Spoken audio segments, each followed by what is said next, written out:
Readers and viewers got to know a lot of Harry's classmates because the majority of the Harry Potter novels and films focused on his time as a Hogwarts student. Some were forgettable, some had incredible boldness, and a select few revealed that they were actually pretty smart. In many ways, the chosen few Hogwarts pupils would make excellent instructors at the institution when they grew up. Many of them went on to pursue other jobs, but it would make perfect sense if they took a different path and taught the witches and wizards of the future. Some may appear unexpected at first, but they make sense when you give them some thought. It appeared that Cedric Diggory was headed in the same direction as Percy Weasley toward becoming head boy. He was an excellent student, a prefect, and generally well liked. Of course, when Voldemort reappeared in the Goblet of Fire, Cedric's life was sadly cut short. Diggory could have achieved anything if he had lived to adulthood. He had the impression of being the type of man who could become anything he set his mind to, whether it was a minister of magic or an Auror. In addition, he would have undoubtedly excelled in a career as a Hogwarts professor. Throughout the whole story, Voldemort is the more significant, impending menace, and Draco Malfoy is the lesser adversary who constantly irritates Harry. Even though Malfoy was a bother, his intelligence cannot be disputed and would make him a superb teacher. Malfoy's intelligence is undeniably there because it is even noted in the novels at one point that he had high grades as a student. Malfoy has some significant problems with treating people harshly, but by the 7th book, he begins to exhibit more positive traits, which will be useful to him as a teacher in the future. The Weasley family was actually rather good at practically everything, making them one of the most significant in the franchise. Ginny Weasley demonstrated her talent in areas like defense against the dark arts, but it's possible that she was at her finest while riding a broom. She was noted multiple times as a skilled Quidditch player, which would really make her a suitable candidate to teach flying, similar to what Madame Hooch did. Furthermore, Ginny's ability to attract everyone's attention is seen in the Half-Blood Prince moment where she silences everyone during tryouts.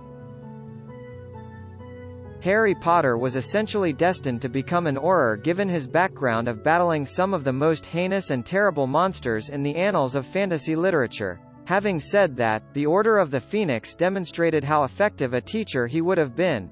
Harry's middling marks for the most part show that he was never all that spectacular as a student. He did, however, like practicing defense against the dark arts, and he did a great job of commanding Dumbledore's army. He would have been a fantastic instructor in that subject at Hogwarts.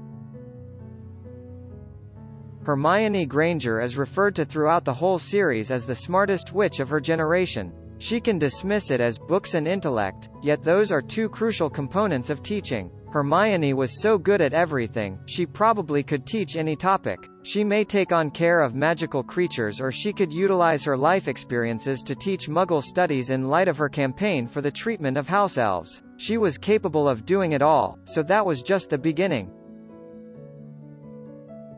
The fact that Luna Lovegood was the most unusual student at Hogwarts during Harry's time there actually works in her favor when applying for a position as a professor. She may have some strange beliefs, but being open-minded is a desirable characteristic. Additionally, many of the teachers at Hogwarts are in fact quirky, with Trelawney having her own peculiar inclinations and Dumbledore occasionally being outright bizarre. It seems like Luna would blend in well with the rest of the employees based on that type of behavior.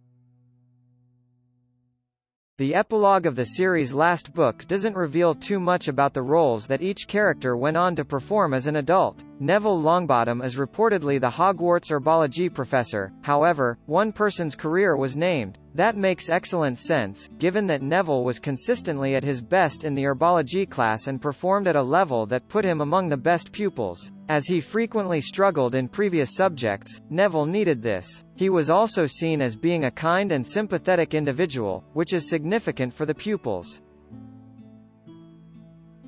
Parvati Patil is a character that wasn't given enough time on screen in the movies. She doesn't get to do much in the Goblet of Fire other than show up as Harry's date to the Yule Ball, but she plays a more significant role in the books. Her friendship with Professor Trelawney, along with that of Lavender Brown, is a major recurring theme. She excelled in the discipline of divination, which isn't for everyone. She would become a fantastic divination professor in the future if you combine it with her track record as a good student.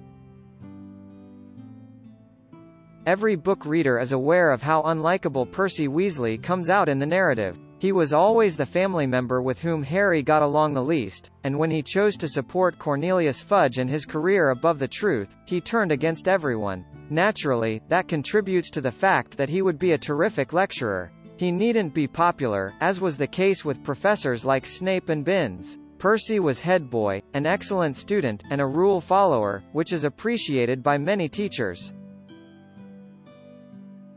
Once more, Tom Riddle is a character whom readers and viewers are supposed to detest. They are aware that he will grow up to be Lord Voldemort, and nobody wants him to spread the notion that Muggle-born people are beneath them to young people. Tom Riddle might have been a great professor if he hadn't chosen his evil path though. He was personable and endearing, which attracted his students, as has been mentioned often. He also has a distinct commanding presence and the ability to be severe when necessary. He would be okay as long as he doesn't overdo it with the rules or allow his worst tendencies to show. Hey, if you enjoyed this video, make sure you click the like button so I can feel all mushy inside. Also, click the subscribe button while you are there, and then since you are on such a clicking roll, why not click on another awesome video that is already loaded up right here. You don't even have to watch it, just let the video play at 1% while you eat your sushi or something.